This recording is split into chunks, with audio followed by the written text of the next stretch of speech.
सबकी तैयारी है। बोलिए भारत माता की जय, वंदे मातरम। भाई श्री राजीव जी इस नए भारत की संकल्पना के बारे में आपको प्रबोधन देंगे और आपके भीतर वो जोश भरेंगे जिससे कि आप भारत के भाग्योदय के लिए पूरी ऊर्जा के साथ आगे बढ़ें और भारत को विश्व की सबसे बड़ी महाशक्ति के रूप में प्रतिष्ठापित करने के लिए यदि आत्म बलिदान भी देना पड़े तो भी ना घबराएं। भाई राजीव जी। परम पूजनीय स्वामी जी, भारत देश के सभी सम्माननीय बहनों भाइयों, अभी थोड़ी देर पहले आप स्वामी जी के मुख से सुन रहे थे भारत की जो दुर्दशा है वो क्या है और भारत की दुर्दशा को ठीक करने के लिए जो भारत स्वाभिमान की नीतियां हैं और उद्देश्य हैं वो क्या हैं। मैं आपसे ये बात करना चाहता हूं कि क्या ये भारत स्वाभिमान की जो नीतियां और उद्देश्य हैं ये सफल होंगी? क्या ये भारत स्वाभिमान का अभियान सफल होगा? क्या भारत का भाग्योदय होगा? अक्सर हम सब कार्यकर्ताओं के मन में समय समय पर यह प्रश्न उठता रहता है, आपस में हम चर्चा करते रहते हैं, एक दूसरे से शंका की दृष्टि से पूछते रहते हैं कि क्या यह अभियान सफल हो जाएगा? क्या हम जो इच्छा करते हैं वैसा भारत बन पाएगा?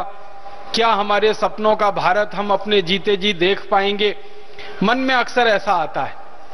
मैं आपको दुनिया के कुछ देशों के उदाहरण देकर यह बात समझाने की कोशिश करूंगा कि यह अभियान सफल होगा और यह अभियान क्यों सफल होगा, कैसे सफल होगा। दुनिया के अन्य देशों में ऐसे अभियान जब जब चले हैं तो वो कैसे चले हैं, क्यों सफल हुए हैं और किस ऊंचाई तक वो पहुंचे हैं। भारत स्वाभिमान का जो अभियान अपने भारत में परम पूजनीय स्वामी जी के नेतृत्व में जो शुरू हुआ है, ये अभियान भारत की दशा को और दिशा को ठीक करने वाला है।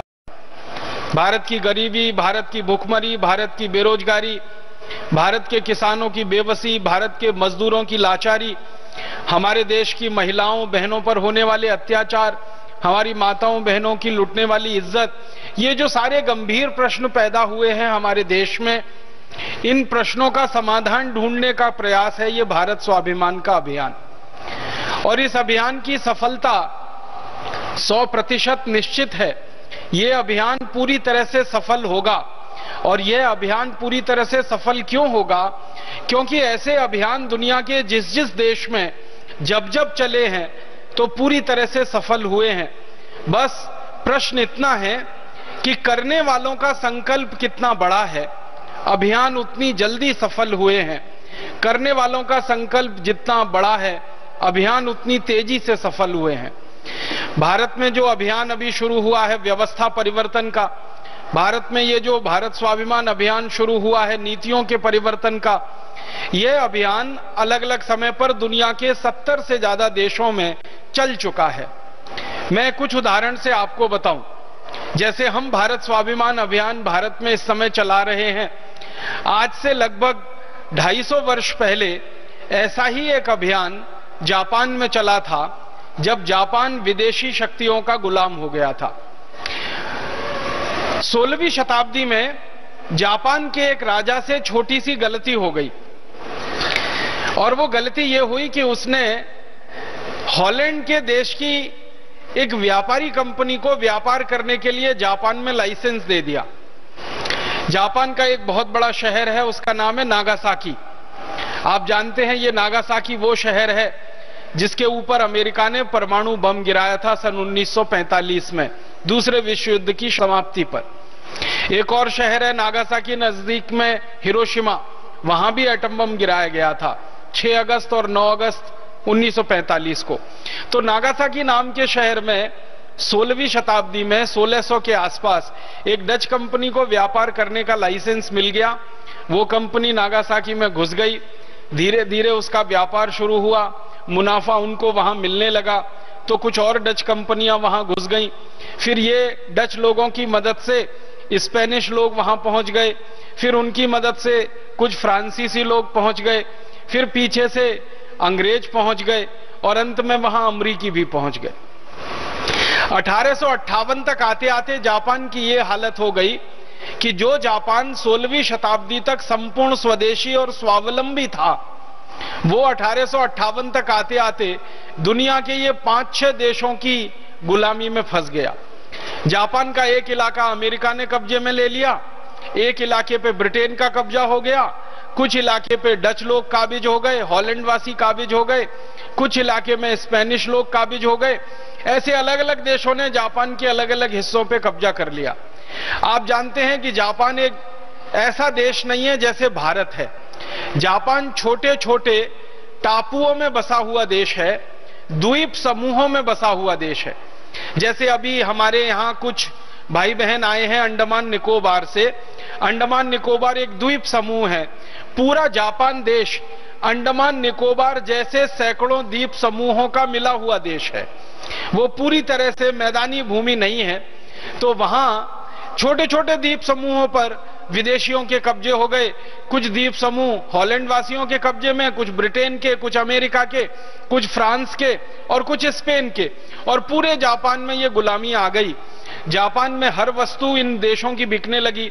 अंग्रेजी वस्तुएं बिकने लगी, हॉलैंड वालों की वस्तुएं वहां बिकने लगी, फ्रांसीसी वस्तुएं, अमरीकी वस्तुएं, सारे दूसरे देशों की वस्तुएं जापान में बिकने लगी। और जापान के अपने जो उद्योग धंधे चला करते थे वो धीरे धीरे उजड़ते गए, खत्म होते गए। 16वीं शताब्दी तक जापान में छोटे छोटे हजारों लाखों उद्योग चलते थे। इन विदेशियों ने आकर जापान की भूमि के छोटे स्वदेशी उद्योगों को खत्म कर दिया और विदेशी वस्तुओं का बोलबाला पूरे जापान में बढ़ता ही चला गया। तब जापान में क्रांति हुई और उस क्रांति की शुरुआत 1858 से हुई। 1858 में मेजी नाम का एक व्यक्ति जापान में निकला। जैसे हमारे देश में इस समय हम परम पूजनीय स्वामी जी को देखते हैं भारत स्वाभिमान के नेतृत्व के रूप में, सेनापति के रूप में, ऐसे ही जापान में एक व्यक्ति का उदय हुआ। उसका नाम था मेजी। 1858 में उसने जापान को संगठित करना शुरू किया और जापान के लोगों को ये एक विचार उसने देना शुरू किया कि जापान की गरीबी, जापान की भूखमरी, जापान की बेरोजगारी, जापान की आर्थिक मारामारी, ये जितनी खराबी जापान में आई है ये विदेशियों के जापान में आने से शुरू हुई है। इन विदेशियों के जापान में आने से पहले का जापान बहुत अच्छा जापान था। जैसे भारत में अंग्रेजों के आने के पहले का भारत बहुत अच्छा भारत था, वैसे ही विदेशियों के जापान में प्रवेश करने के पहले का जापान बहुत अच्छा, बहुत सुंदर, बहुत समृद्धशाली, स्वावलंबी, स्वदेशी जापान था। मेजी की इन बातों को जापान के लोगों ने सुना। धीरे धीरे लोगों में एक विचार पनपने लगा। तो लोग पूछने लगे कि आखिर हमारी इस विदेशी गुलामी से हमको मुक्ति कैसे मिलेगी। तो वो जो मेजी नाम का नेता था जापान का, जो बाद में जापान का राजा बना, शासक बना, एक तरह से राष्ट्रपति बना, उसने लोगों को समझाना शुरू किया कि बहुत आसान काम है। जापान को अगर इन विदेशियों की ताकत से आजाद कराना है तो इन विदेशियों की बिकने वाली जो वस्तुएं जापान में हैं, सबसे पहले इनका बहिष्कार करो ताकि इन विदेशियों को आर्थिक मदद हमारे देश से जो मिल रही है वो बंद हो जाए। और जब इन विदेशियों को जापान से मिलने वाली आर्थिक मदद बंद हो जाएगी तो इन विदेशियों का जापान में रहने का दूसरा कोई लालच नहीं है, वो यहां से छोड़कर अपने आप चले जाएंगे।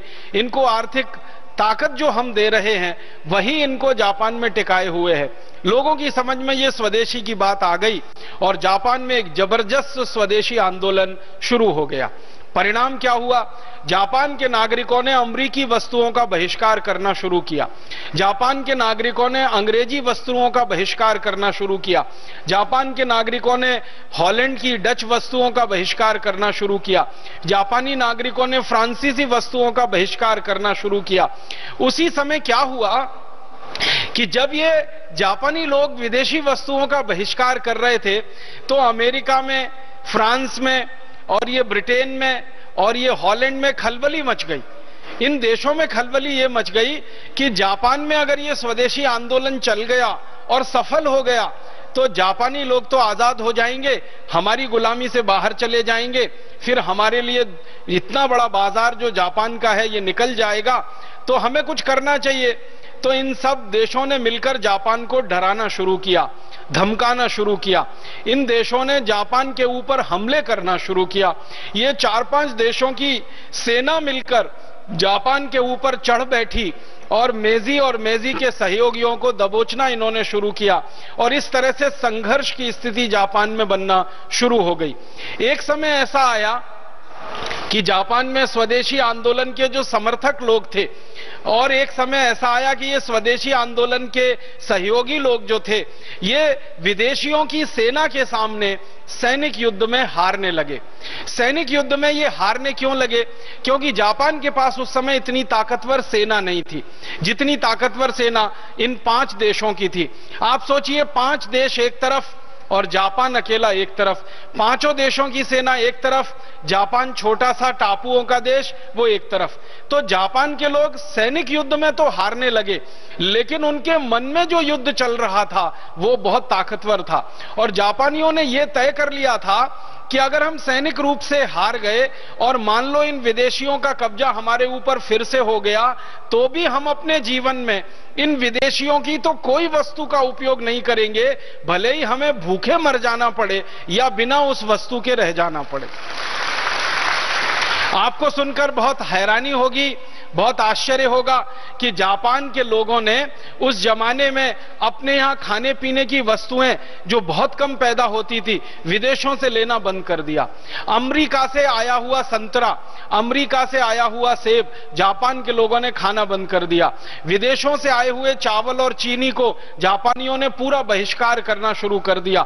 एक एक वस्तुओं का पूरे देश में बहिष्कार होता गया और धीरे धीरे जापान के लोगों ने सैनिक युद्ध में हारने के बाद भी स्वदेशी के युद्ध में जीतना शुरू कर दिया।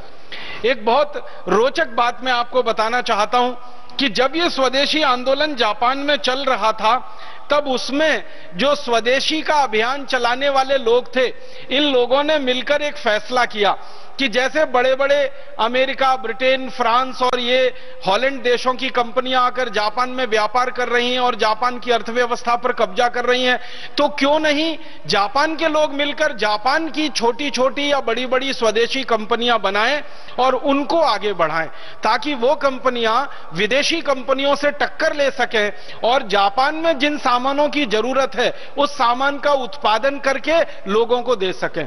तो सबसे पहली जो जापान की स्वदेशी कंपनी बनी, जो स्वदेशी आंदोलन के गर्भ में से पैदा हुई, उसका नाम है मित्सुबिशी। आपने मित्सुबिशी का नाम सुना होगा।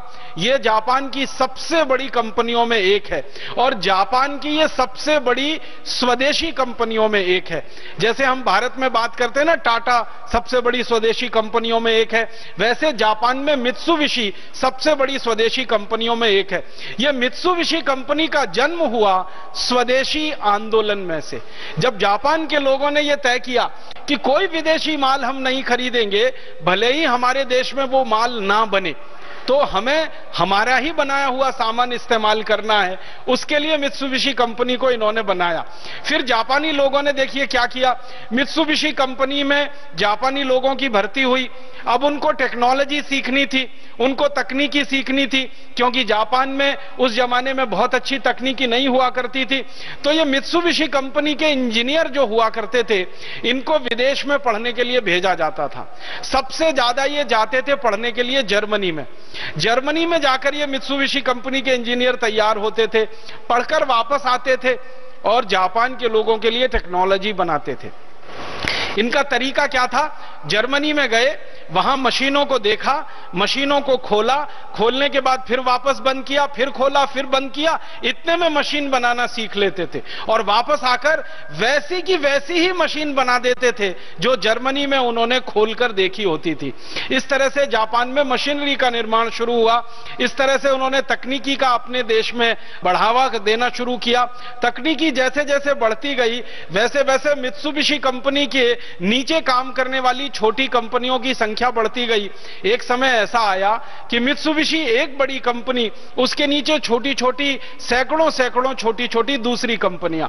फिर इसी तरह से जापान में याशिका निकला, फिर और कंपनियां निकली, फिर धीरे धीरे फैलता गया और एक समय जापान में ऐसा आया कि अमेरिका और ब्रिटेन और हॉलैंड और फ्रांस और रूस, इन पांचों देशों की कंपनियां जो जापान में पैदा करती थी उससे बेहतर सामान जापानी कंपनियों ने बनाना और सस्ती कीमत पे बनाना शुरू कर दिया, और इन कंपनियों को जापान के बाजार में जापानियों ने बुरी तरह से पीट दिया। और उसके बाद ये सारी की सारी कंपनियां एक एक करके जापान से निकलती गई और धीरे धीरे जापान जो है बेहतर होता चला गया। और जापान आज सारी दुनिया के सामने जो खड़ा है ये स्वदेशी आंदोलन में से पैदा हुआ जापान है। आज का जो जापान है ये सारी दुनिया के लिए आश्चर्य का विषय है, हैरानी का विषय है। सारी दुनिया के लोग कहते हैं कि जापान के लोगों ने तकनीकी सीखी, लेकिन वो जापानी भाषा में सीखी। वो जर्मनी गए, थोड़े लोगों ने जर्मन सीखकर तकनीकी सीखी, उसको वापस लाकर जापानीज भाषा में भाषांतर किया और उसके बाद हजारों लाखों करोड़ों लोगों को सिखा दिया। और इसमें से जापान बढ़ गया और इसमें से जापान निकल गया। फिर धीरे धीरे इन विदेशियों के प्रभाव को जापान ने अपनी शक्ति से, जो आर्थिक शक्ति थी, कम किया और आज जापान सारी दुनिया में स्वदेशी स्वावलंबी देश के नाम पर खड़ा हुआ है। एक जमाने का जापान जो पूरी तरह से विदेशी ताकतों के नीचे दबा हुआ था, आज पूरी ताकत से विदेशियों के सामने सीना ठोक कर खड़ा हुआ है। अभी तो ये हैरानी होती है सारी दुनिया के व्यापारियों को, उद्योगपतियों को, अर्थव्यवस्था चलाने वाले जो नेता होते हैं उनको, कि जापान ने मात्र 1858 से 2009 के बीच में इतनी तेजी से तरक्की की। आपको मालूम है जापान की जनसंख्या भारत के कई राज्यों की जनसंख्या से कम है। जापान की जो कुल जनसंख्या है वो भारत में उत्तर प्रदेश की जनसंख्या से कम है। उत्तर प्रदेश जो है ना जनसंख्या में जापान से बड़ा है, और क्षेत्रफल में देखा जाए तो भी उत्तर प्रदेश जापान से बड़ा है। जापान का क्षेत्रफल भारत के एक राज्य उत्तर प्रदेश से कम है, जापान की जनसंख्या भारत के एक राज्य उत्तर प्रदेश से कम है। लेकिन जापान अभी आर्थिक ताकत में सारी दुनिया में अमेरिका को टक्कर दे रहा है, और अमेरिका की बड़ी बड़ी कंपनियों को जापानी कंपनियों ने खरीद लिया है, और अमेरिका की अर्थव्यवस्था पर बहुत बड़े पैमाने पर जापान का कब्जा हो गया। अभी उनके यहां आप सुन के हैरान हो जाएंगे, जमीन अच्छी नहीं है। मैंने कहा ना जापान टापुओं का देश है, जमीन अच्छी नहीं है, बीच बीच में जमीन है, बाकी समुद्र है, दलदली जमीन है, खाने के लिए कोई बहुत अच्छा पैदा नहीं हो सकता, सिवाय चावल के दूसरी बहुत खेती कोई हो नहीं पाती वहां पर। और चावल भी जो जापान में पैदा होता है वो कोदो किस्म का चावल होता है। हमारे ये पहाड़ में उत्तराखंड में एक कोदो नाम का चावल होता है, आसाम में भी होता है, उधर और उत्तर पूर्वी दूसरे राज्यों में भी कोदो होता है। कोदो के अलावा दूसरा कोई चावल पैदा नहीं होता जापान में। कोदो से ज्यादा बेहतरीन क्वालिटी का चावल दुनिया के कई दूसरे देशों में पैदा होता है। किसी भी जापानी को आप पूछेंगे इस समय कि आप कोदो चावल खाते हैं? हाँ खाते हैं। क्वालिटी में तो बहुत अच्छा नहीं है, हाँ बहुत अच्छा नहीं है, लेकिन फिर क्यों खाते? किसी भी जापानी से बात करिए, वो बोलेगा कि हाँ हम कोदो चावल खाते हैं, हमारा चावल क्वालिटी में उतना अच्छा नहीं है, दुनिया के कई देशों के पास हमसे भी ज्यादा अच्छी क्वालिटी का चावल है। जैसे भारत में बासमती पैदा होता है, वो दुनिया में सबसे अच्छी क्वालिटी का माना जाता है। तो उन जापानियों से आप पूछेंगे भारत से बासमती चावल खरीद के क्यों नहीं खाते? इसी तरह से जापान में अच्छे फल पैदा नहीं होते हैं, तो दुनिया के दूसरे देशों में बहुत अच्छे फल पैदा होते हैं। तो जापानियों से पूछिए दूसरे देशों से खरीदकर फल क्यों नहीं खाते हैं? आपको मालूम है जापान में चरागाह नहीं है, गाय बैल भैंस पाल नहीं सकते क्योंकि चरागाह ज्यादा नहीं है, तो दूध की व्यवस्था नहीं है। तो जापानी लोग चाय भी पीते हैं ना तो बिना दूध की पीते हैं। तो जापानियों से अगर हम ये पूछें कि दूसरे देशों से दूध क्यों नहीं खरीद लेते अपनी चाय में डालने के लिए, तो वो सारे जापानी एक ही एक जवाब देते हैं कि कोई चीज हमारे देश में कम क्वालिटी की है, कोई चीज हमारे देश में घटिया क्वालिटी की है, या कोई चीज हमारे देश में सबसे रद्दी क्वालिटी की है, फिर भी हम उसी का इस्तेमाल करते हैं क्योंकि वो स्वदेशी है, क्योंकि वो स्वदेशी है, क्योंकि वो स्वदेशी है। ये जो स्वदेशी की भावना है ये किसी देश को बनाती है और बहुत आगे बढ़ाती है। जापान के बारे में एक आखिरी और महत्वपूर्ण बात कहना चाहता हूं। जब ये क्रांति शुरू हुई जापान में सन 1858 में, उस समय जापान में पूंजी की बहुत कमी थी। पैसा नहीं था उनके पास, कैपिटल नहीं था उनके पास।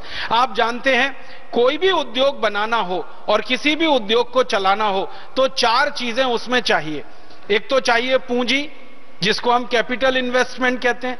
दूसरा चाहिए श्रम, माने जो हमारे मजदूर हैं। तीसरा चाहिए हमें संसाधन, जिसको हम अंग्रेजी में रॉ मटेरियल कहते हैं, कच्चा माल कहते हैं। और चौथी चाहिए हमारे देश की वातावरण, कानून और व्यवस्था की अनुकूलता। ये 4 चीजें एक साथ हों तब कहा जाता है कि किसी देश में उद्योग का विकास होता है। अब जापान की कमनसीबी देखिए कि जापान ने जब ये क्रांति शुरू की, स्वदेशी क्रांति, और उन्होंने विदेशियों के कब्जे से अपने देश को आजाद कराने की मुहिम चलाई, उस समय जापान में कुछ नहीं था, उनके पास संसाधन नहीं थे।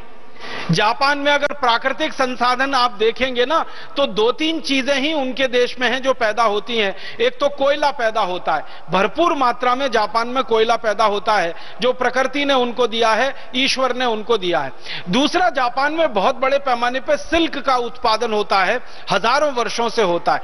तो सिल्क और कोयले को छोड़कर 1858 में तो जापान के पास कुछ उत्पादन भी नहीं था। 2 ही चीजें होती थी, या तो कोयला होता था या तो सिल्क उनके पास होता था। दूसरे रॉ मटेरियल उनके पास नहीं थे, पूंजी उनके पास नहीं थी।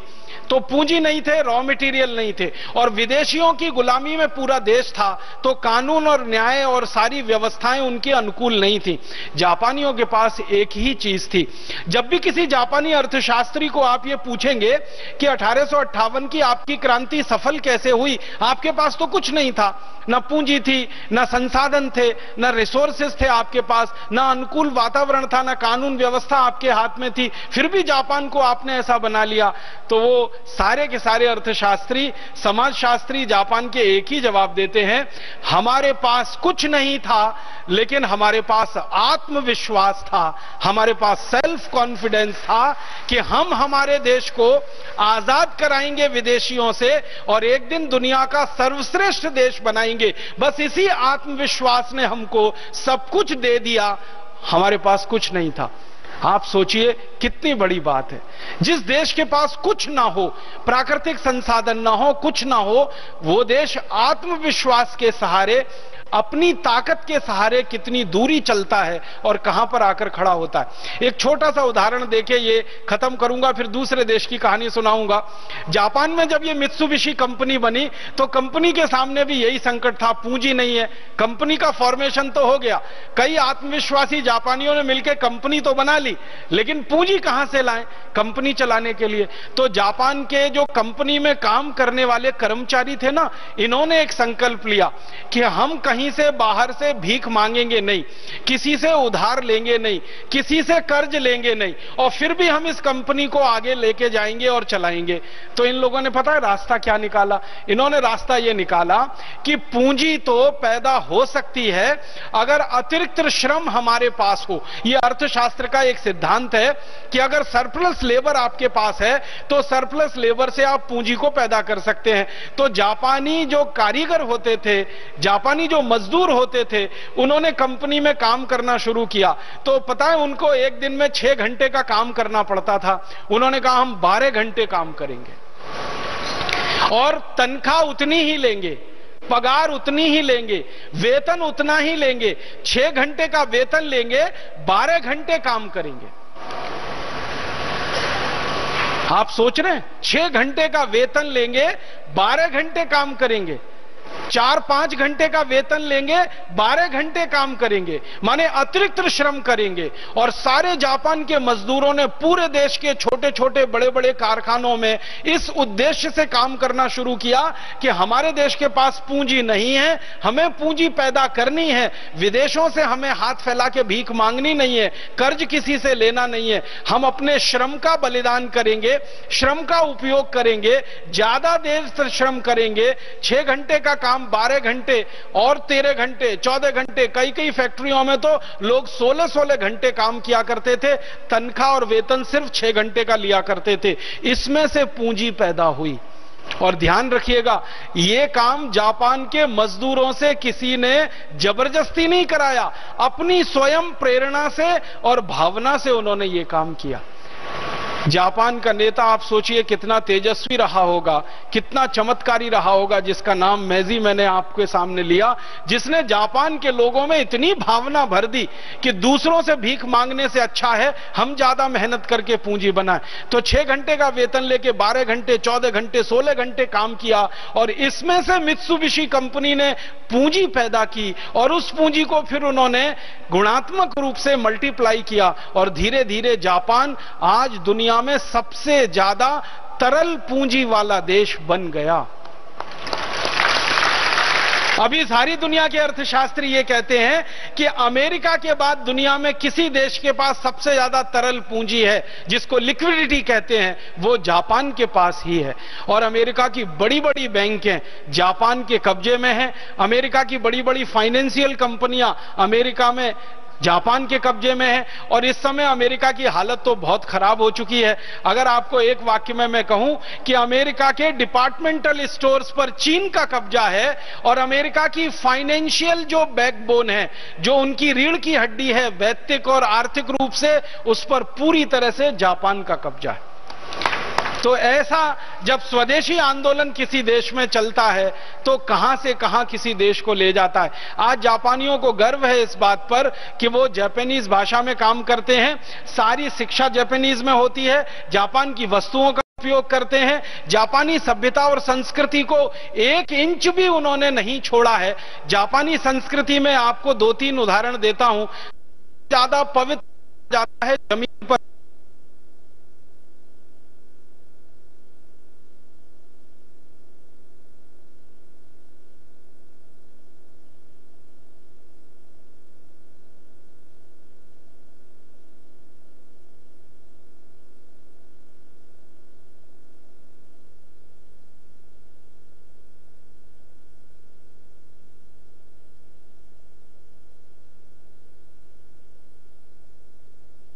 उन्होंने अपनी संस्कृति को नहीं छोड़ा।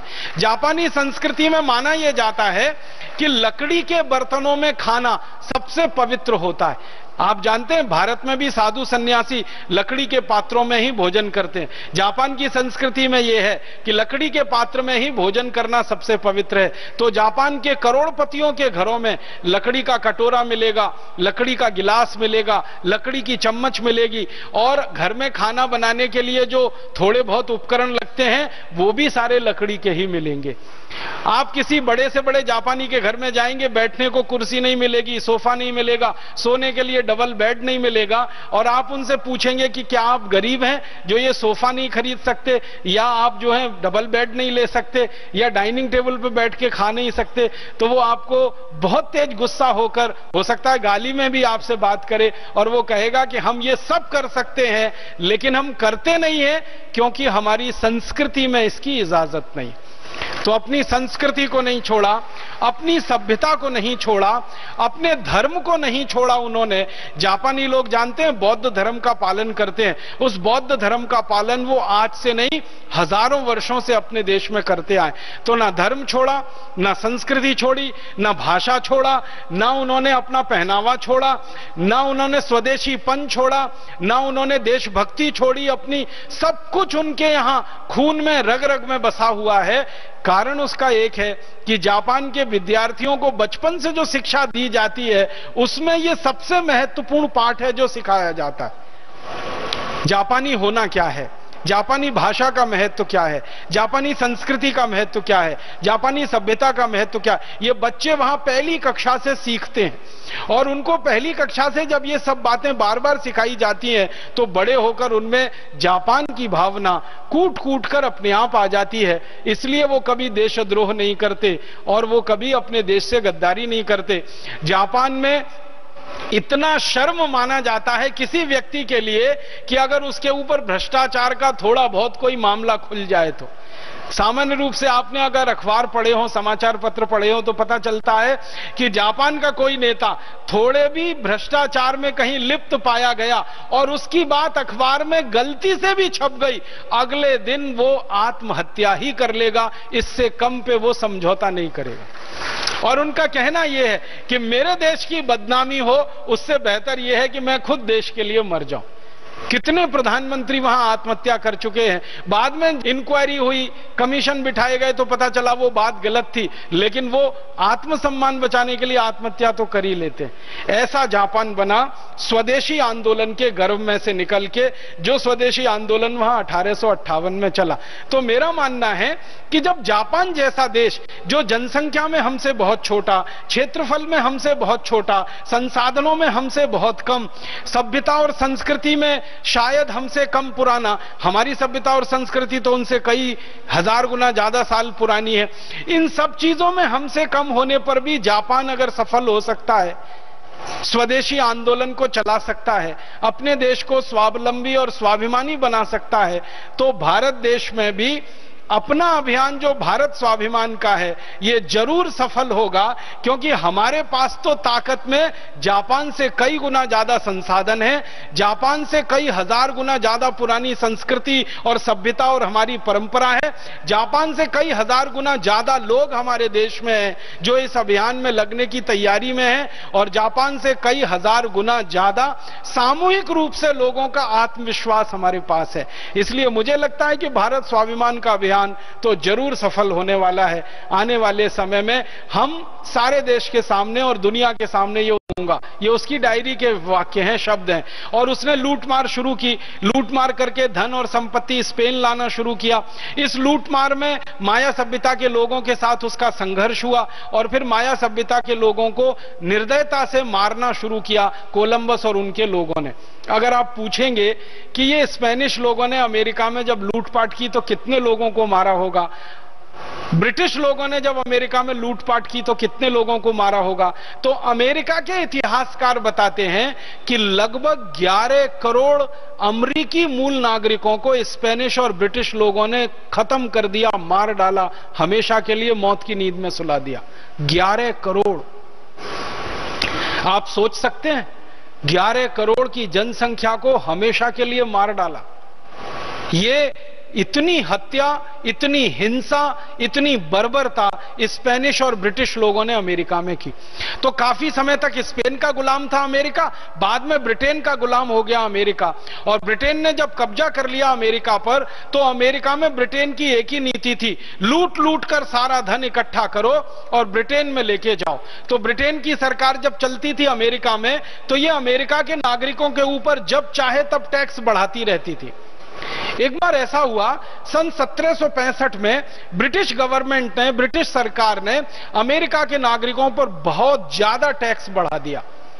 आप जानते हैं जैसे भारत में अंग्रेज टैक्स लेते थे, ब्रिटिश गवर्नमेंट टैक्स लेती थी, वैसे ही अमेरिका के लोगों पर भी ब्रिटिश गवर्नमेंट ने, ब्रिटिश सरकार ने टैक्स लेना शुरू कर दिया और बहुत अधिक मात्रा में टैक्स लगा दिए। परिणाम क्या हुआ, अमेरिकी लोग परेशान हो गए। परेशानी क्या होती है, जब नागरिकों पर टैक्स ज्यादा लगाए जाते हैं तो सबसे पहला दुष्परिणाम आता है कि नागरिक गरीब होना शुरू हो जाते हैं। सरकार तो अमीर होती जाती है, सरकार को तो पैसा मिलता जाता है टैक्स से, लोग गरीब होते जाते हैं। तो अमेरिका में गरीबी आना शुरू हो गई। फिर अमेरिका के किसानों पर जबरदस्ती टैक्स लगाए गए, फिर अमेरिका के किसानों में गरीबी आना शुरू हो गई। फिर मजदूर और किसान जब दोनों गरीब होने लगे तो अमेरिका के जो उद्योग चलते थे उन पर टैक्स लगाना शुरू कर दिया और उद्योगों की हालत धीरे धीरे खराब होने लगी। तो अमेरिका के लोगों में भयंकर असंतोष पैदा हुआ। असंतोष दो तरह का था, एक तो अंग्रेज सरकार उनके ऊपर जुल्म करती है, ज्यादती करती है, अत्याचार करती है, दूसरा उनके सारे धन और संपत्ति को टैक्स के रूप में लूट लूट कर लंदन लेके जाते हैं। तो अमेरिका में एक व्यक्ति निकला, उस व्यक्ति का नाम था जॉर्ज वॉशिंगटन। उस जॉर्ज वॉशिंगटन नाम के व्यक्ति ने अमेरिका में घूम घूम कर लोगों को यह समझाना शुरू किया कि देखो, पहले स्पेनिश लोगों ने हमको गुलाम बनाया और उन्होंने हमको लूटा लगभग 300 साल तक। अब इन अंग्रेजों ने हमको गुलाम बना रखा है और ये लूट लूट कर सारा धन इंग्लैंड में लेके जा रहे हैं। हम गरीब होते जा रहे हैं, हमारे किसान गरीब होते जा रहे हैं, हमारे उद्योग धीरे धीरे बंद हो रहे हैं क्योंकि हमारे उद्योगों पर ज्यादा टैक्स लगा दिए हैं अंग्रेजों ने। तो अब हम कितने दिन तक ये बर्दाश्त करेंगे, कितने दिन हम इसको चलते रहने देंगे? कभी ना कभी तो हमें आजादी पानी होगी, इन अंग्रेजों को अपने देश से भगाना होगा। ये विचार लेकर जॉर्ज वॉशिंगटन नाम का एक व्यक्ति निकला, गांव-गांव घूमा। अमेरिका में उस जमाने में 13 राज्य हुआ करते थे। एक वर्जीनिया होता था, एक मैरीलैंड हुआ करता था, ऐसे 13 राज्य हुआ करते थे। ये पूरे राज्यों में घूमा, घूम घूम कर उसने संगठन खड़ा किया। संगठन खड़ा करके ताकत उसके हाथ में आई, और जैसे ही उसके हाथ में ताकत आई, माने संगठन की ताकत खड़ी हुई, उसने ऐलान कर दिया। और 1775 के साल में जॉर्ज वॉशिंगटन ने ऐलान कर दिया कि अब हम अंग्रेजों की गुलामी में नहीं रहेंगे और अपने देश को हम आजाद करा के ही रहेंगे। उसने एक डिक्लेरेशन किया और उस डिक्लेरेशन पर पूरी अमरीकियों की मोहर लगी। अमरीकियों ने उसको समर्थन दिया और उसका वो घोषणा था वो ये कि आज से हम अमेरिका, माने उत्तरी अमेरिका, अंग्रेजों की गुलामी से अपने को आजाद घोषित करते हैं, और जहां जहां अंग्रेजों की सेना है और जहां जहां अंग्रेजों के प्रतिष्ठान है, इन सबको या तो हम बंद कराएंगे या इन अंग्रेजों को अपने देश में से मारकर भगाएंगे। तो 1776 से 4 जुलाई को उसने घोषणा कर दी जॉर्ज वॉशिंगटन ने, और अमेरिका के लोगों ने उसको समर्थन दिया। उसके बाद 1776 4 जुलाई से 1 अक्टूबर 1781 तक अमेरिका में भयंकर घमासान चला, बहुत घमासान चला, भयंकर युद्ध हुआ। एक तरफ अमेरिका के लोगों की सेना, दूसरी तरफ अंग्रेजों की सेना, जगह जगह युद्ध हुए। अगर आप थोड़ा भी इतिहास पढ़ते होंगे और इतिहास के विद्यार्थी रहे होंगे तो अंतर्राष्ट्रीय इतिहास में एक बड़ी घटना बताई जाती है, बोस्टन टी पार्टी। वो बोस्टन टी पार्टी क्या थी? बोस्टन नाम का एक शहर है, वहां पर अमरीकियों ने अंग्रेजों की एक बहुत बड़ी छावनी हुआ करती थी, उसमें आग लगा दी थी और अंग्रेजी सेना के सैनिकों को मार डाला था अमरीकी लोगों ने, और अमरीकी साधारण लोगों ने यह काम किया था। और उसके बाद फिर वहां से यह सारा युद्ध फैलता चला गया और 1781 तक आते आते सारे अंग्रेजों का नामो निशान अमरीकियों ने मिटा दिया और एक तरह से अमेरिका पूरी तरह से अंग्रेजों की गुलामी से आजाद हो गया। जब अमेरिका आजाद हुआ अंग्रेजों की गुलामी से, तो सबसे पहला काम उन्होंने जो अपने देश में किया वो ये कि अंग्रेजों की वस्तुओं का संपूर्ण बहिष्कार और अमरीकी वस्तुओं का संपूर्ण रूप से स्वीकार। आपको सुनकर हैरानी होगी, जब 1776 में यह आंदोलन चल रहा था अमेरिका में, आजादी का आंदोलन, उसका मूल सिद्धांत था स्वदेशी, मूल भावना थी स्वदेशी। अमरीकियों को यह संकल्प कराया जाता था। जॉर्ज वॉशिंगटन खुद बड़ी बड़ी सभाएं करता था और सभा में हाथ उठाकर सबसे संकल्प कराता था कि हम संकल्प करते हैं कि आज से अंग्रेजी वस्त्रों का संपूर्ण बहिष्कार करेंगे क्योंकि हमें अमेरिका की आजादी चाहिए, और लोग हाथ उठा के समर्थन करते थे। आपको सुन के एक ताज्जुब होगा, हैरानी भी होगी, अमेरिका बहुत ठंडा देश है, वहां पे सर्दी बहुत पड़ती है, और 1776 में अमेरिका की हालत इतनी खराब थी कि अमेरिका में एक भी बड़ी स्वदेशी कपड़ा बनाने की मिल नहीं थी। उनको कपड़े चाहिए क्योंकि ठंड से शरीर को बचाना है, और गर्म कपड़े चाहिए क्योंकि सर्दी बहुत ज्यादा है। तो गर्म कपड़े ज्यादातर इंग्लैंड से बनकर आते थे और गर्म कपड़े ज्यादातर अंग्रेजी कंपनियां बेचती थी अमेरिका में। जॉर्ज वॉशिंगटन ने जब यह स्वदेशी का अभियान चलाया अपने देश में, तो अमरीकियों में इतनी भावना पैदा हुई कि गर्म कपड़े उनको अगर अमरीकी ना मिले तो पहनेंगे नहीं, भले ठिठुर ठिठुर कर ठंड से मर जाएंगे। इतनी भावना उनमें पैदा हुई। हजारों अमरीकी ठंड से ठिठुर कर मर गए सड़कों पर क्योंकि उनके शरीर पर गर्म कपड़े नहीं थे, क्योंकि उन्होंने संकल्प लिया था कि अंग्रेजी कंपनियों के कपड़े पहनेंगे नहीं, खरीदेंगे नहीं। तो अंग्रेजी कंपनियों के जो स्टोर्स खुले हुए थे अमेरिका में, धीरे धीरे सब बंद हो गए। लंकाशायर और मैनचेस्टर की जो मिलें चला करती थी, जो अमेरिका में कपड़ों की सप्लाई किया करती थी, वो धीरे धीरे बंद होती चली गई और धीरे धीरे ब्रिटेन का सारा कब्जा अमेरिका पे से खत्म होता गया और अमेरिका एक आजाद देश हो गया। अब अमेरिका सारी दुनिया के सामने एक स्वावलंबी देश के रूप में खड़ा है। इस अमेरिका की कहानी स्वदेशी आंदोलन में से निकली हुई एक कहानी है, जिसने अपने को आजाद कराया विदेशी गुलामी से और आर्थिक परतंत्रता से। इस अमेरिका की कहानी को पढ़ते समय, जानते समय, सुनते समय बहुत रोमांच होता है कि किस तरह से देश के लोगों में एक भावना प्रबल हो जाती है।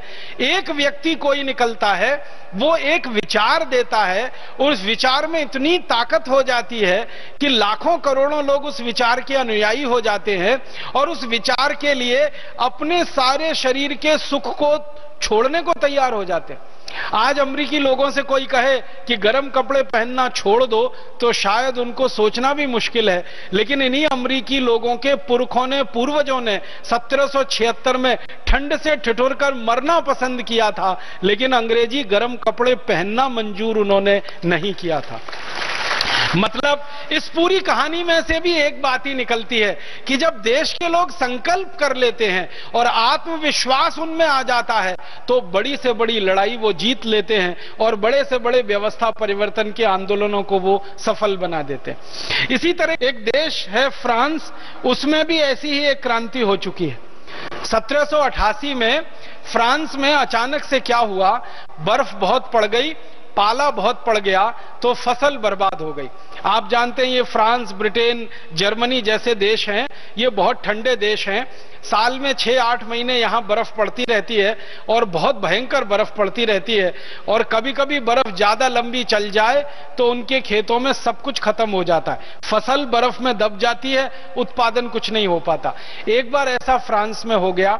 1788 के साल में फ्रांस की बर्फबारी ने उनकी पूरी खेती को चौपट कर दिया, खेती पूरी तरह से बर्बाद हो गई। अब खेती बर्बाद हो गई तो उनके यहां आर्थिक रूप से परेशानियां शुरू हो गई। दूसरी एक बात और हुई कि फ्रांस ने 1776 से 1781 के बीच की जो क्रांति चली थी अमेरिका में, इस क्रांति में फ्रांस ने अमेरिका की बहुत मदद की थी। अमेरिका से मतलब जॉर्ज वॉशिंगटन की बहुत मदद की थी। जॉर्ज वॉशिंगटन जो स्वदेशी आंदोलन का सबसे बड़ा नेता था अमेरिका का, उसको मदद की जरूरत थी तो फ्रांस ने उसको मदद की थी, क्योंकि फ्रांस हमेशा अंग्रेजों के खिलाफ रहा है, ब्रिटेन के खिलाफ रहा है। तो ब्रिटेन का कब्जा था अमेरिका पे, तो ब्रिटेन के खिलाफ फ्रांस ने मदद की थी इनकी, अमेरिकियों की स्वदेशी आंदोलन में। तो फ्रांस का बहुत सारा पैसा अमेरिका में चला गया था। अचानक से 1788 में अकाल की, पाले की स्थिति आ गई तो खेतों में सब बर्बाद हो गई फसल, कुछ बचा नहीं। तो फ्रांस का उस समय जो राजा था उसका नाम था लुई, LUI, लुई 16वां उसका नाम था, लुई 16 उसको कहा करते थे। तो उसको समझ में नहीं आया क्या किया जाए। आर्थिक रूप से देश कमजोर हो गया था क्योंकि अमेरिका को बहुत मदद की थी इन्होंने पैसे से, और इधर खेती पूरी बर्बाद हो गई, चौपट हो गई। तो लुई ने एक रास्ता निकाला और वो थोड़ा भारी पड़ गया। रास्ता ये निकाला कि उद्योगों के ऊपर टैक्स लगा दो अब ज्यादा, पैसे और लाने के लिए, क्योंकि खेती में से कुछ मिलेगी नहीं आमदनी और काफी पैसा अमेरिका में खर्च हो चुका है, तो उद्योगों पर उसने ज्यादा टैक्स लगा दिए। उद्योगों ने क्या किया कि वो टैक्स जनता पर ट्रांसफर कर दिए। आप जानते हैं किसी भी उद्योगपति पर टैक्स लगाया जाए तो उद्योगपति टैक्स थोड़ी देता है, वो तो नागरिक है जो उसका माल खरीदता है वो टैक्स देता है। आप उद्योगों पे जितने टैक्स बढ़ाते हैं अंत में वो सारे टैक्स जो है ना वो जनता के ऊपर ही आते हैं। उद्योगपति वो टैक्स लोगों को ट्रांसफर कर देते हैं। कैसे? वो वस्तुओं की कीमत बढ़ा देते हैं। अगर कोई वस्तु 10 रुपए की है, सरकार ने उस पर टैक्स बढ़ा दिया, वो वस्तु 20 रुपए की हो गई, 30 की हो गई, 50 की हो गई, तो टैक्स तो जनता को देना पड़ता है। तो लुई 16वें राजा ने फ्रांस में टैक्स तो उद्योगों पे लगाया, लेकिन उद्योगपतियों ने वो सारा टैक्स जनता के ऊपर ट्रांसफर कर दिया। नतीजा ये हुआ कि वस्तुएं बहुत महंगी हो गई और महंगाई फ्रांस में बहुत ज्यादा बढ़ गई। महंगाई जैसे ही बढ़ी तो लोगों की गरीबी बढ़ना शुरू हो गई, क्योंकि आप जानते हैं ये महंगाई और गरीबी चोली दामन का साथ है। महंगाई और गरीबी एक ही सिक्के के दो हिस्से हैं। अगर महंगाई तेजी से बढ़ेगी तो गरीबी और तेजी से बढ़ेगी। वो ऐसे समझ लीजिए कि कल तक कोई वस्तु आपको 10 रुपए में मिला करती थी, अब वही वस्तु आपको 50 रुपए में मिलने लगी, तो आपकी जेब से 40 रुपए अधिक जाने लगे जिस वस्तु के लिए, माने आप 40 रुपए से गरीब होना शुरू हो गए उस वस्तु के लिए। तो जैसे ही महंगाई बढ़ी तो गरीबी बढ़ी, और गरीबी महंगाई बढ़ने से फ्रांस में असंतोष बढ़ा, और वो असंतोष धीरे धीरे धीरे धीरे बढ़ता गया, और लुई 16वें राजा के खिलाफ ये सारा असंतोष इकट्ठा हो गया, और इस असंतोष ने एक संगठन का निर्माण कर दिया, और उस संगठन में कुछ नेता निकले, और उन नेताओं ने सारे देश में घूम घूम कर ये कहा कि ये जो लुई 16वां राजा है, इसकी गलत नीतियों के कारण, इसकी गलत व्यवस्था के कारण, इसके गलत कानूनों के कारण फ्रांस का ये हाल हुआ है। गरीबी बढ़ी है, महंगाई बढ़ी है, बेरोजगारी बढ़ी है। इसने अगर अर्थव्यवस्था को ठीक तरह से संभाला होता, ठीक तरह से चलाया होता, तो शायद ये दिन न देखना पड़ता। धीरे धीरे ये विद्रोह बढ़ा, विद्रोह इतना ज्यादा संघीभूत हो गया कि क्रांति हो गई पूरे फ्रांस में। और 1788 में क्या हुआ, लुई 16वें राजा का तख्ता पलट हो गया। तख्ता पलट होने के बाद उसको गिरफ्तार कर लिया, और साधारण लोगों ने मिलकर उसका सिर काट दिया, राजा को मार दिया। राजा को मार दिया जब लोगों ने, फिर लोगों ने मिलकर एक संकल्प लिया कि आगे भविष्य में हम किसको राजा बनाएंगे। तो लोगों ने कहा कि एक आदमी को अब राजा नहीं बनाएंगे, अब हम हमारे देश में प्रजातंत्र लाएंगे। तो प्रजातंत्र की बात उस आंदोलन से शुरू हुई। पहले राजा होता था एक, और वो राजा कैसे होता था, राजा का बेटा राजा, राजा का बेटा राजा, राजा का बेटा राजा, राजा का बेटा राजा, ऐसे करके ये लुई खानदान का शासन सैकड़ों साल से चल रहा था। लुई पहला, लुई दूसरा, लुई तीसरा, लुई चौथा, फिर लुई 15वां, लुई 16वां, ऐसे करके बाप बेटा इस तरह से परंपरा में था। तो फ्रांसीसी लोगों ने कहा कि ये बाप बेटे राजा होते रहते हैं, एक ही खानदान का शासन पूरे देश में चलता रहता है, दूसरों को किसी को मौका नहीं मिलता, अब हम हमारे शासन पद्धति को बदलेंगे।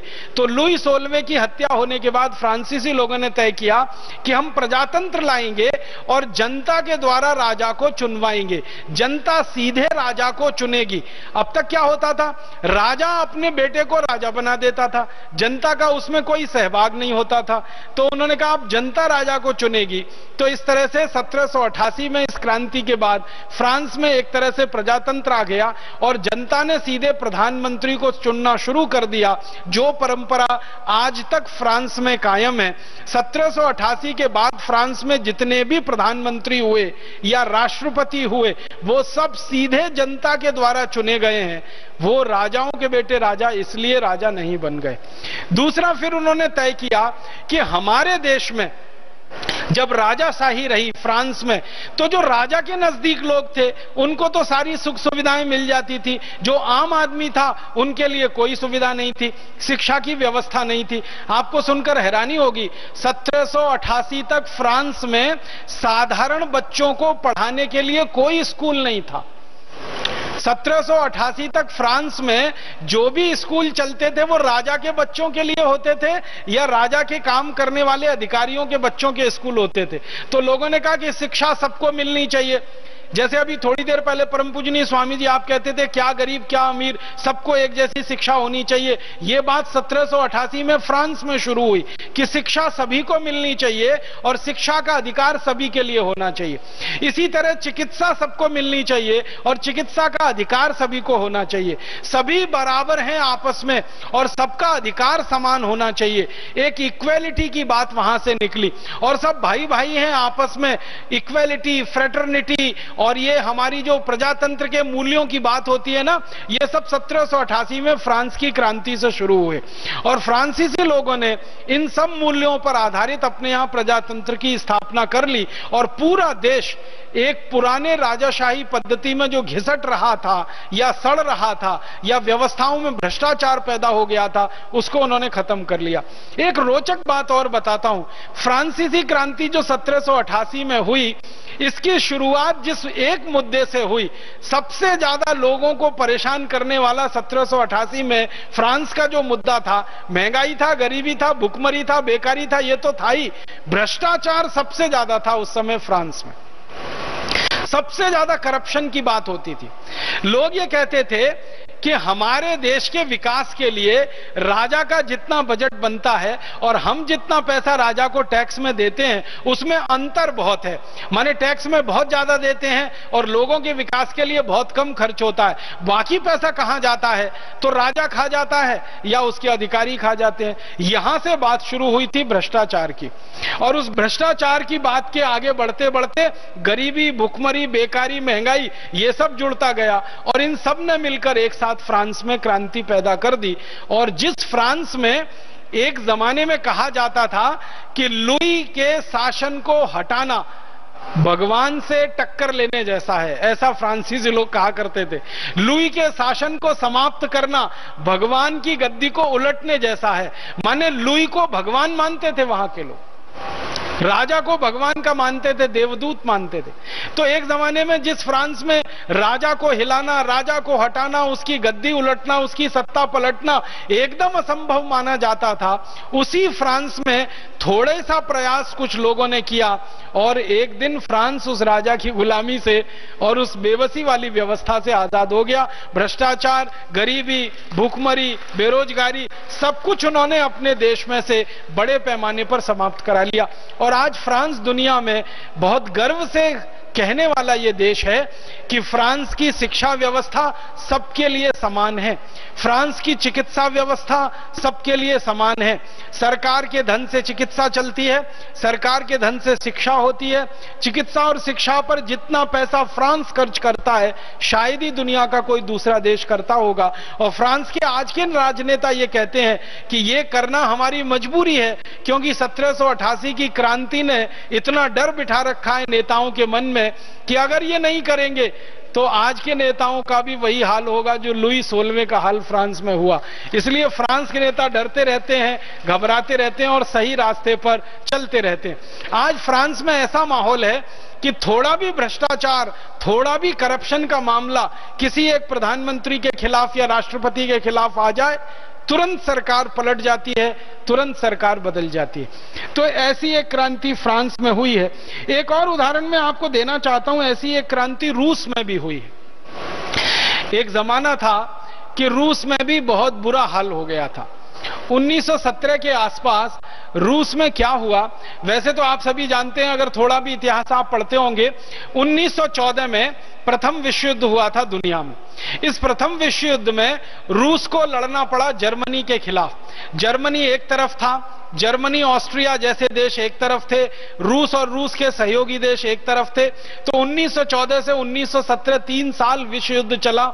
इस विश्व युद्ध में रूस की आर्थिक रूप से बड़ी भारी नुकसान हो गया, कि बहुत नुकसान हो गया। रूस का पैसा बहुत ज्यादा डूब गया युद्ध में। रूस के कारखाने काफी हद तक बंद हो गए युद्ध के कारण। युद्ध में अर्थव्यवस्था पूरी तरह से तहस नहस हो जाती है, आप सभी जानते हैं, क्योंकि अर्थव्यवस्था का सारा पैसा युद्ध में लग जाता है। भारत ने 4 विदेशी युद्ध लड़े हैं अपनी जमीन पर और एक 5वां छोटा युद्ध लड़ा है कारगिल का। इसलिए भारत को तो यह अंदाजा सबसे ज्यादा है कि जब भी युद्ध होता है अर्थव्यवस्था पूरी तरह से डावाडोल हो जाती है। वैसे ये विश्व युद्ध हुआ तो रूस की अर्थव्यवस्था पूरी तरह से डावाडोल हो गई। उस समय रूस में एक राजा हुआ करता था, उसका नाम था निकोलस जार करके। निकोलस जार ने देखा कि अर्थव्यवस्था बुरी तरह से खराब हो गई है, पैसा सरकार के पास बचा नहीं है, तो क्या किया जाए। उसने रूसी मुद्रा जो होती है, जिसको रूबल कहते हैं आज, उसको छापना शुरू कर दिया और अंधाधुंध मुद्रा उसने छापी तो इन्फ्लेशन बढ़ गया, मुद्रास्फीति बढ़ गई। मुद्रास्फीति बढ़ने से महंगाई बढ़ गई और महंगाई बढ़ने से फिर वही दुष्चक्र शुरू हो गया, गरीबी आ गई, भूखमरी आ गई और रूस पूरी तरह से दुर्व्यवस्था में घिर गया। निकोलस जार ने बड़ी कोशिश की अपनी अर्थव्यवस्था को सुधारने की, ठीक करने की, लेकिन वो सफल नहीं हो पाया। तो निकोलस जार के खिलाफ एक आंदोलन शुरू हुआ रूस में। उस आंदोलन का जो नेता हुआ करते थे उनका नाम था लेनिन। लेनिन ने एक पार्टी बनाई थी, एक संगठन बनाया था। वो संगठन बाद में पार्टी बन गया। उसी का नाम कम्युनिस्ट पार्टी रखा गया। तो पहले ये कम्युनिस्ट ऑर्गेनाइजेशन था, बाद में कम्युनिस्ट पार्टी बन गया। तो लेनिन ने संगठन बनाया और सारे देश में लेनिन ने घूम घूम कर ये बताना शुरू किया कि निकोलस जार की गलत व्यवस्था के कारण, गलत नीतियों के कारण रूस पराजित हो गया युद्ध में। और उस समय युद्ध में जर्मनी की जीत हुई थी, जर्मनी एक तरह से विजयी रहा था, तो रूस पराजित हो गया। रशियन लोगों के दिल में यह बात बहुत चुभती थी कि हम हार कैसे गए, हमारी पराजय कैसे हो गई, जबकि निकोलस जार ने सबसे मजबूत सेना बनाई हुई थी और लोगों से सबसे ज्यादा टैक्स लेकर वो सेना पे खर्च किया करता था, लेकिन फिर भी पराजय हुई। तो रूस के लोगों को ये बात हजम नहीं हुई कि उनका देश पराजित हो गया, उनका देश हार गया। तो धीरे धीरे मन में वो बात बैठने लगी और लेनिन ने संगठन खड़ा कर दिया। पराजय की बात लोगों के मन में थी, उसके बाद महंगाई बढ़ गई, गरीबी, भूखमरी, बेकारी बढ़ गई और भ्रष्टाचार अपने चरम पर पहुंच गया। चरम पर कैसे पहुंच गया? जब अर्थव्यवस्था टूटती है ना और ऐसा लगता है कि देश डूबने जा रहा है, तो जो ऊंचे पदों पर बैठे हुए लोग होते हैं वो अपने बचाव के लिए, अपनी सुरक्षा के लिए ज्यादा से ज्यादा बटोरना शुरू कर देते हैं। तो निकोलस जार के जो नजदीकी लोग हुआ करते थे, उन्होंने ज्यादा से ज्यादा पैसा बटोरना शुरू किया, इकट्ठा करना शुरू किया, उसमें भ्रष्टाचार बढ़ता गया। तो भ्रष्टाचार सबसे बड़ा मुद्दा बना रूस की क्रांति का। गरीबी दूसरा मुद्दा था, महंगाई तीसरा मुद्दा था और आर्थिक दुर्व्यवस्था चौथा मुद्दा था। फिर धीरे धीरे रूस में और एक गंभीर स्थिति बन गई कि रूस के खेतों में किसान जो मेहनत करके उत्पादन करते थे, अचानक से वहां ज्यादा बर्फ पड़ने के कारण 1917, 1916, 1915 उन दिनों में उत्पादन भी घटता गया और खेती से आने वाली आमदनी भी लगातार कम होती गई। इन सब परिस्थितियों ने मिलाकर क्रांति को वहां जन्म दिया और लेनिन के नेतृत्व में जो कम्युनिस्ट ऑर्गेनाइजेशन बना, जो पार्टी बाद में बन गया, उन्होंने जार के शासन को उखाड़कर फेंक दिया, जार को गद्दी से उतार दिया, निकोलस जार को गद्दी से उतार दिया। बाद में उसके ऊपर मुकदमा चलाया गया और उसको फांसी देके मार डाला और उसके बाद कम्युनिस्ट पार्टी ने वहां पर राज संभालना शुरू किया। तो कम्युनिस्टों ने जो राज संभाला वहां रूस में, तो वहां पर कई व्यवस्थाएं उन्होंने बदल दी। एक व्यवस्था उन्होंने ये बदली कि कभी भी भविष्य में इन्फ्लेशन ना बढ़े, महंगाई ना बढ़े, तो अर्थव्यवस्था को एक नए सिरे से उन्होंने ढाला। फिर उसके बाद गरीबी, भुखमरी ज्यादा ना हो, लोगों के पास जमीनें हो, हर आदमी के पास उत्पादन करने के लिए थोड़ी जमीन हो, तो भूमि के स्वामित्व की व्यवस्था उन्होंने बदल डाली। ऐसे करके पूरे तंत्र को बदल दिया। जार के जमाने में ऐसा होता था कि मात्र 1% लोगों के हाथ में रूस की पूरी जमीन थी, मात्र 1% लोग पूरी जमीन पे कब्जा करके बैठे हुए थे। आप सोचो, देश रूस जो है ना, दुनिया में सबसे बड़ा देश है। अगर आप भूगोल देखेंगे दुनिया के देशों का, तो रूस दुनिया का सबसे बड़ा देश है, जिसको हम थोड़े दिन पहले तक सोवियत संघ कहते रहे, यूनाइटेड स्टेट्स, रशिया जिसको बताते रहे, वो दुनिया में क्षेत्रफल के हिसाब से सबसे बड़ा देश है, सबसे ज्यादा जमीन उनके पास है और दुनिया की सबसे कम जनसंख्या वहां रहती है, तो जमीनें बहुत हैं। तो निकोलस जार के जमाने में क्या हुआ था कि सारी जमीनें इकट्ठी होकर 1% लोगों के हाथ में आ गई थी। तो ये लेनिन ने ही मुद्दा बनाया था कि सारी जमीनें 1% लोगों के हाथ में है और 99% लोग वहां भूमिहीन हैं, लैंडलेस हैं। तो ये 99% लोगों को इकट्ठा किया जाए और इनको संगठित करके क्रांति की शुरुआत की जाए। तो वहां से उनके यहां क्रांति की शुरुआत हुई और वो संगठन मजबूत होता ही गया और एक दिन चलकर उन्होंने जार की पूरी व्यवस्था को उलट दिया और सोवियत संघ एकदम नया देश बन गया।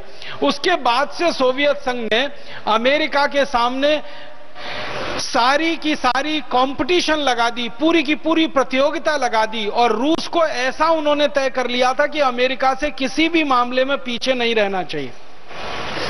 अमेरिका पूंजीवादी तरीके से विकसित होने वाला देश था, इन्होंने साम्यवादी तरीके से देश को विकसित करना शुरू किया और काफी हद तक उस देश को उन्होंने आगे बढ़ा लिया।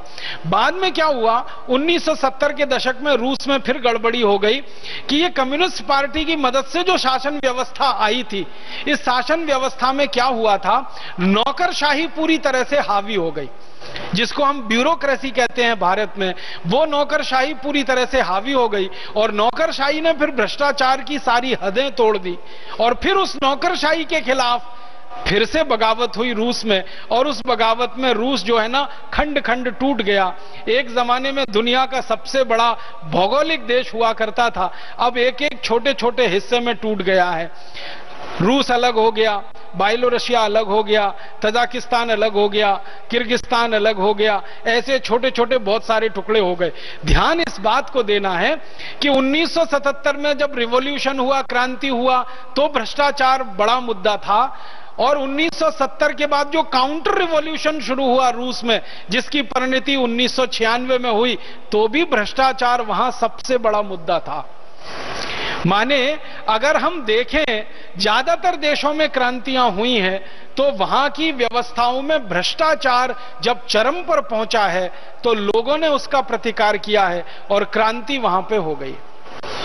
एक और कहानी सुनाता हूं। चीन नाम का एक देश है, हमारा पड़ोसी देश है। यह चीन देश भी एक लंबे समय तक अंग्रेजों का गुलाम रहा है। आपको एक बात पुरानी शायद याद है कि भारत में जब अंग्रेज आए तो अंग्रेज चीन में भी गए थे, और ये अंग्रेज क्या किया करते थे, शुरू के दौर में भारत से कुछ अफीम लेके जाते थे और चीन में बेचा करते थे, चीन से चाय लेकर आते थे और भारत में बेचा करते थे। अंग्रेजी ईस्ट इंडिया कंपनी का सबसे पहला काम यह था। भारत में अफीम होती थी और अफीम भारत में बहुत साल से होती है। ये यहां पर आयुर्वेद की औषधि के लिए उपयोग में की जाने वाली खेती है। भारत में हजारों साल से आयुर्वेद में अफीम का उपयोग होता है, अंग्रेजी में जिसे हम लोग ओपियम कहते हैं। बहुत दवाएं बनती हैं इसकी। तो अंग्रेज यहां आकर अफीम खरीदते थे, चीन में ले जाके बेचते थे, चीन से चाय खरीदते थे, भारत में लाके बेचते थे। तो अंग्रेजों ने भारत की अफीम चीन के लोगों को पिला पिलाकर चीन को गुलाम बना लिया। इतनी शातिर कौम है ये अंग्रेजों की, इसकी कल्पना कोई नहीं कर सकता। चीन को गुलाम बनाने की ताकत इनमें बंदूक की नहीं थी। बंदूक से ये चीन को गुलाम नहीं बना सकते थे, क्योंकि चीन की ताकत अंग्रेजों से कई गुनी बड़ी थी। भौतिक रूप से ये अंग्रेज चीन को गुलाम नहीं बना सकते थे, सैनिक रूप से अंग्रेज चीन को गुलाम नहीं बना सकते थे, आर्थिक रूप से अंग्रेज चीन को गुलाम नहीं बना सकते थे। चीन अंग्रेजों से बहुत बहुत बहुत बड़ा देश है, कई कई गुना ज्यादा आबादी है, कई कई गुने ज्यादा संसाधन है। तो अंग्रेजों ने देखा कि ना सैनिक रूप से चीन को जीता जा सकता है, ना भौतिक रूप से इनको गुलाम बनाया जा सकता है, ना इनके ऊपर हम सीधे राज्य कायम कर सकते हैं। तो अंग्रेजों ने एक नया रास्ता निकाला कि चीनी नौजवानों को अफीम पिलाओ, नशे का शिकार बनाओ और पूरे देश के ऊपर कब्जा कर लो। आपको सुनकर हैरानी होगी, 50 साल अंग्रेजों ने चीनी लोगों को अफीम पिला पिला के ही गुलाम बना लिया और पूरा चीन अफीम का शिकार हो गया। बाद में चीन में कुछ नेता निकले और उनको यह बात समझ में आई कि हम तो इन अंग्रेजों के गुलाम हो गए अफीम के चक्कर में, व्यसन के चक्कर में। तब चीन में एक आंदोलन शुरू हुआ जो व्यसन मुक्ति का आंदोलन बना, नशा मुक्ति का आंदोलन बना। तो व्यसन मुक्ति के आंदोलन में से, नशा मुक्ति के आंदोलन में से एक नया चीन निकला। उन्होंने पहले तो अंग्रेजों को मार के भगाया अपने देश में से, अपने देश के पूरे इलाके को स्वतंत्र कराया, और इसी स्वतंत्रता में काफी लड़ाइयां हुई अंग्रेजों की चीनी लोगों के साथ। उसमें अंग्रेजों को बहुत नुकसान हुआ, चीनी लोगों को ज्यादा नुकसान नहीं हुआ। अंत में अंग्रेज हारे और वहां से भागे। अंग्रेजों को भगाने का आंदोलन जब चीन में चला तो वहां भी स्वदेशी आंदोलन ही मूल आधार में था, और स्वदेशी की बात को लेकर चीनी लोगों ने यही संकल्प लिया था कि जिन अंग्रेजों से अपने देश को आजाद कराना है, उन अंग्रेजों की कोई वस्तु नहीं खरीदनी है, उन अंग्रेजों की कोई वस्तु का उपयोग नहीं करना है। तो पूरे चीन में स्वदेशी आंदोलन चला, अंग्रेजों का बहिष्कार हुआ, अंग्रेजी भाषा का बहिष्कार हुआ, अंग्रेजी वस्तुओं का बहिष्कार हुआ, अंग्रेजी पहनावे का बहिष्कार हुआ, अंग्रेजी भोजन का बहिष्कार उन्होंने किया, अंग्रेजी नामों का बहिष्कार किया, अंग्रेजी भवन जो बना दिए थे अंग्रेजों ने उनको तोड़ दिया, पूरी तरह से एक एक ईंट उसकी निकाल दी उन्होंने।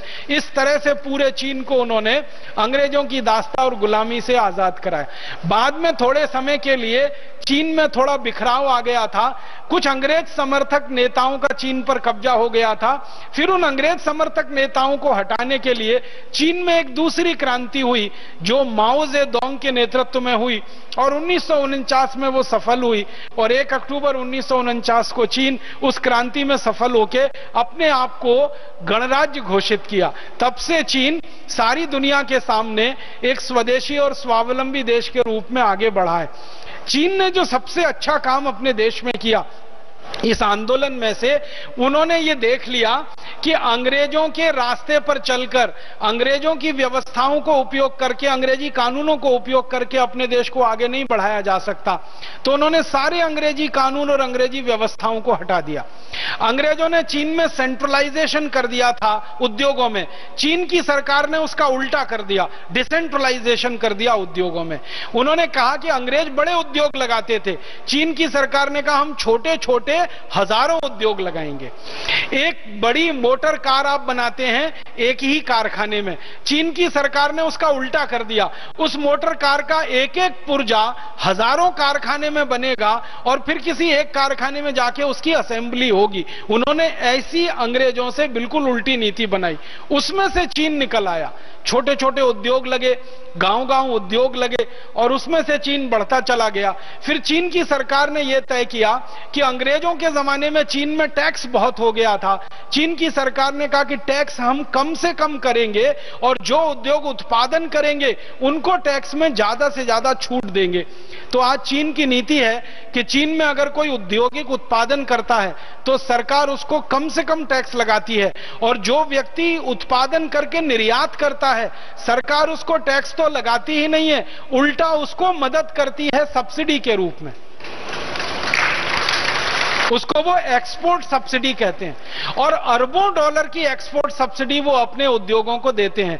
परिणाम क्या होता है कि चीन में बनने वाली 10 रुपए की चीज दुनिया के बाजारों में 5 रुपए में बिक जाती है, क्योंकि 10 रुपए की वस्तु पर 5 रुपए वहां की सरकार सब्सिडी में दे देती है। तो उन्होंने उद्योगों के लिए अपनी नीतियां बनाई, सब्सिडी एक्सपोर्ट में दी, उत्पादन पर कर सबसे कम लिया। चीन में बिजली दुनिया की सबसे सस्ती बिजली है।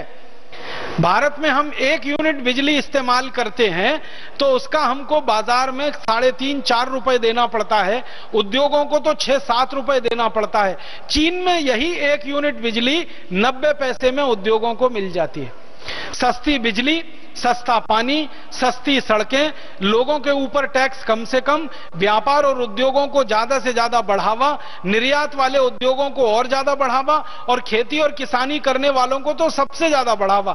इस तरह से चीन बढ़ता गया और आज सारी दुनिया के बाजारों में ज्यादा से ज्यादा सामान आपको मिलेगा तो चीन का माल मिलेगा। अमेरिका के बाजार में जाओ तो चीनी माल है, ब्रिटेन के बाजारों में जाओ तो चीनी माल दिखाई देगा। भारत के बाजारों में देख लो, दुकानें भरी पड़ी हैं चीनी सामानों से, चीनी खिलौने हैं, चीनी अगरबत्तियां, चीनी मोमबत्तियां, चीनी गणेश जी आ गए हमारे देश में, चीनी लक्ष्मी जी आ गई। अभी थोड़े दिन पहले दीपावली आके गई है, दीपावली पर चीन से बनाए हुए लक्ष्मी गणेश आकर भारत में बिक गए। और अभी थोड़े दिन पहले हमारे यहां दीपावली के पहले कुछ और त्योहार आए, एक राखी का त्योहार आया, रक्षाबंधन का। मैं हैरान हो गया, हरिद्वार जैसे छोटे शहर में चीन की बनाई हुई राखी बिक गई। चीन की राखियां बिक जाती हैं, चीन के लक्ष्मी गणेश जी बिक जाते हैं, चीन के बनाए हुए बच्चों के खिलौने आकर इतने बिक रहे हैं कि भारत के सारे खिलौना बनाने वाले उद्योग बर्बाद हो रहे हैं। तो चीन की हर वस्तु इतनी सस्ती, चीन की घड़ियां आकर दिल्ली के बाजार में बिकती हैं किलो के हिसाब से। घड़ी ले लो 1 किलो, 2 किलो, 5 किलो, तराजू में तौल के देता है। 1 किलो घड़ी 40 रुपए की, 2 किलो घड़ी 80-100 रुपए की। चांदनी चौक में आप जाइए दिल्ली में, चीन की घड़ियां किलो के हिसाब से मिलती है। इतनी सस्ती सस्ती चीजें। सब लोग एक ही सवाल पूछते हैं कि चीन का माल इतना सस्ता क्यों है? कारण उसके 3 हैं। चीन की सरकार अपने उद्योगों को स्वदेशी नीति के हिसाब से आगे बढ़ाती है और स्वदेशी नीति उनकी क्या है कि जो चीन का उद्योग सामान बनाएगा और उसको दूसरे देश में बेचने के लिए जाएगा तो सामान के बनाने का जितना खर्चा आएगा सरकार दे देगी। वो ये उनकी नीति है। टैक्स तो लेना नहीं है, पैसे जो खर्च हो रहे हैं वो भी सरकार दे देगी। और बिजली चाहिए तो सबसे सस्ती बिजली, मैंने कहा 90 पैसे यूनिट की बिजली है चीन में। हम बिजली इस्तेमाल करते हैं उद्योगों में 6-7 रुपए यूनिट की है, उनके यहां 90 पैसे यूनिट की है। पानी उद्योगों के लिए सबसे सस्ता, सड़कें फोकट में बना के सरकार दे देती है उद्योगों के लिए। और चीन में कोई उद्योग लगाना हो और चलाना हो और कोई स्वदेशी व्यक्ति उस काम को करे तो 1 महीने के अंदर सारी व्यवस्थाएं सरकार करके दे देगी, सड़क बना देगी, बिजली के तार डल जाएंगे, लाइनें खिंच जाएंगी, पानी पहुंच जाएगा। 1-1.5 महीने में आप अच्छे से इंडस्ट्री शुरू करिए और आप एक्सपोर्ट करने लगे तब तो आपका सारा खर्चा सरकार उठा लेगी। तो ये जो स्वदेशी नीति उनकी है, इस स्वदेशी नीति को वो 1949 से पालन कर रहे हैं और धीरे धीरे बढ़ाते जा रहे हैं। और आज सारे दुनिया के सामने चीन एक देश के रूप में खड़ा है।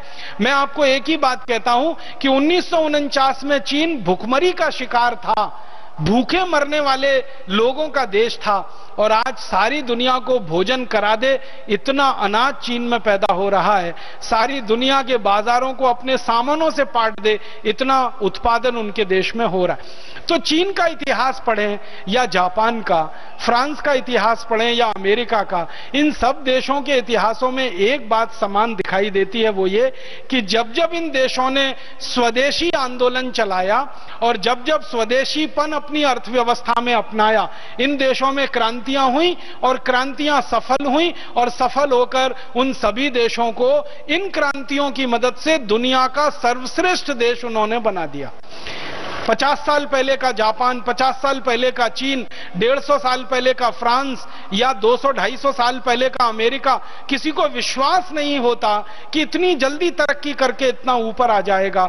लेकिन ये सब देश तरक्की करके ऊपर आए तो उसके पीछे स्वदेशी का सिद्धांत, स्वदेशी का आंदोलन, स्वदेशी की भावना, आत्मविश्वास, आत्मसम्मान को बनाए रखने की मन में जिजीविषा, इन सब मूल्यों ने मिलकर उनके देश को आगे बढ़ाया। अब मैं आखिर में भारत की बात करना चाहता हूं कि ये सारे देश अगर सफल हो सकते हैं स्वदेशी का सिद्धांत अपनाकर, तो भारत सफल क्यों नहीं हो सकता स्वदेशी का सिद्धांत अपनाकर? सीधी सी बात है। अगर जापान सफल हो सकता है, फ्रांस सफल हो सकता है, अमेरिका सफल हो सकता है, चीन सफल हो सकता है, रूस सफल हो सकता है, तो भारत भी हो सकता है। इसलिए मुझे लगता है कि भारत स्वाभिमान का ये पूरा का पूरा अभियान जो भारतीयता और स्वदेशी को आधार बनाकर चल रहा है, जिसके मूल सिद्धांतों में भारतीयता और स्वदेशीपन है, ये भारत स्वाभिमान का अभियान भी पूरी तरह से सफल होगा इस देश में। दूसरी बात जो मुझे लगती है भारत स्वाभिमान के सफल होने के लिए, वो ये कि इन 5 देशों में क्रांतियों का उदाहरण मैंने आपको दिया। ऐसे 70 देश हैं दुनिया में जहां क्रांतियां हुई हैं पिछले 1000 वर्षों में। इन सभी देशों में क्रांतियां तभी हुई हैं जब भ्रष्टाचार चरम पर पहुंच गया है। भारत में भी इस समय भ्रष्टाचार अपने चरम पर पहुंचा हुआ है। इसलिए मुझे पूरा विश्वास है कि भारत स्वाभिमान की क्रांति भी सफल होगी। हमारे देश में भ्रष्टाचार कितने चरम पर है, आप सभी ये बात को याद रखिए। हमारे देश में एक पूर्व प्रधानमंत्री हुआ करते थे, श्री राजीव गांधी। उन्होंने एक बार लोकसभा में ये कहा कि मैं देश की अर्थव्यवस्था में जब किसी नागरिक से 1 रुपए टैक्स का लेता हूं और बदले में वो 1 रुपए विकास के लिए उस नागरिक के पास देता हूं, तो उसके पास मात्र 15 पैसा ही पहुंचता है, 85 पैसा तो भ्रष्टाचार और घूसखोरी में ही चला जाता है। ये बात श्री राजीव गांधी ने कही थी संसद में। बहुत सारे देश के अर्थशास्त्रियों ने उस समय श्री राजीव गांधी को यह कहा था कि आप अतिशयोक्ति कर रहे हैं। तो श्री राजीव गांधी ने कहा था कि शायद थोड़े दिनों के बाद लगेगा कि मेरी बात अतिशयोक्ति नहीं है। श्री राजीव गांधी अब जीवित नहीं है, वो स्वर्गवासी हो चुके हैं। हमारे देश की सरकार ने समय समय पर अर्थव्यवस्था में भ्रष्टाचार को नापने के लिए कई अध्ययन करवाए हैं और उन सभी अध्ययनों की रिपोर्ट बताती है कि केंद्र सरकार अगर दिल्ली से 1 रुपया विकास के लिए नीचे किसी आदमी को भेजती है तो अब तो उसके पास 10 पैसा ही पहुंच पाता है, 90 पैसा तो घूसखोरी और भ्रष्टाचार में ही चला जाता है। अब आप सोचिए कि जब देश के विकास के लिए 1 रुपया सरकार के द्वारा खर्च किया जाए और उसमें से 90 पैसा भ्रष्टाचार में चला जाए, घूसखोरी में चला जाए, इसका मतलब क्या हुआ कि विकास के लिए खर्च होने वाले धन का 90% लूटमारी में जा रहा है। घूसखोरी माने लूटमारी। डकैती, सीधे सीधे डकैती और लूटखोरी में 90% धन जा रहा है। इसका अर्थ क्या हुआ? परम पूजनीय स्वामी जी आपको थोड़ी देर पहले कह रहे थे कि सारे देश के विकास के लिए केंद्र सरकार, राज्य सरकार और स्थानीय सरकार का जो 1 साल का बजट है 20 लाख करोड़ का है। अगर इस 20 लाख करोड़ में से 90% घूसखोरी और लूटखोरी में जा रहा है और मात्र 10% ही देश के विकास के काम में आ रहा है, तो इसका सीधा सा मतलब है कि साल में 20 लाख करोड़ में से 18 लाख करोड़ रुपए लूटा जा रहा है, बर्बाद हो रहा है, और मात्र 2 लाख करोड़ रुपए ही विकास पे खर्च हो रहा है। 115 करोड़ की जनसंख्या में साल में 2 लाख करोड़ रुपए विकास का खर्च है, 18 लाख करोड़ घूसखोरी और भ्रष्टाचार में जा रहा है। इसका माने भ्रष्टाचार भारत में पूरे चरम पर है, और आने वाले समय में अगर व्यवस्था को हमने नहीं बदला तो यह भ्रष्टाचार और बढ़ने वाला है। इसी भ्रष्टाचार का दुष्परिणाम है कि भारत के नेताओं ने पिछले 63 साल में देश के लोगों के खून पसीने की कमाई के पैसे में से 100 लाख करोड़ रुपए से ज्यादा लूटकर विदेशी बैंकों में, स्विट्जरलैंड की बैंकों में जमा कर रखा है। इसका माने भारत में भ्रष्टाचार अपने चरम पर है। अब ध्यान दे देना है कि जब जब दुनिया के जिस देश में भ्रष्टाचार चरम पर हुआ है उसी समय लोगों ने क्रांति की है। तो आज भारत में भ्रष्टाचार पूरे चरम पर है, इसलिए मुझे पूरा विश्वास है कि भारत में भी क्रांति अब होगी और व्यवस्था परिवर्तन होगा। भारत का भ्रष्टाचार इतने चरम पर है कि यहां के लोग तो कफन को बेचकर खाने की तैयारी में बैठे हैं। इतने भयंकर भ्रष्टाचार वाले भारत में क्यों नहीं क्रांति सफल होगी? मुझे तो लगता है कि जरूर सफल होगी। इसलिए भारत स्वाभिमान के अभियान का मूल जो उद्देश्य है और मूल सिद्धांत है, भ्रष्टाचार की समाप्ति हमारा उद्देश्य है, सिद्धांत स्वदेशी और भारतीयता का है। मुझे लगता है कि जरूर यहां भी क्रांति सफल होगी। और एक बात मुझे जो ध्यान में आपके लानी है वो ये कि दुनिया के जिन देशों में भी क्रांतियां हुई हैं वो क्रांतियों के लिए भूमि बनी है जब वहां गरीबी बहुत बड़ी हो, भूखमरी बहुत बड़ी हो, बेरोजगारी बहुत बड़ी हो, महंगाई बहुत बड़ी हो। भारत में भी आप देखो गरीबी कितनी भयंकर है। 115 करोड़ भारतवासियों में 84 करोड़ भारतवासी इतने गरीब हों कि दिन में 20 रुपए भी खर्च करने के लिए उनके पास ना हो। हमारी 77% जनसंख्या भयंकर गरीबी में रह रही हो। और क्या गरीबी होगी? जब हम आजाद हुए थे तो 4 करोड़ भारतवासी गरीब माने जाते थे। अब आजादी के 63 साल में 84 करोड़ भारतवासी गरीब हो गए। माने आजादी के 63 साल में गरीबी 21 गुनी बढ़ गई। बहुत लोग मुझे ये कहते हैं कि राजीव भाई गरीबी इसलिए बढ़ गई कि जनसंख्या बहुत बढ़ गई।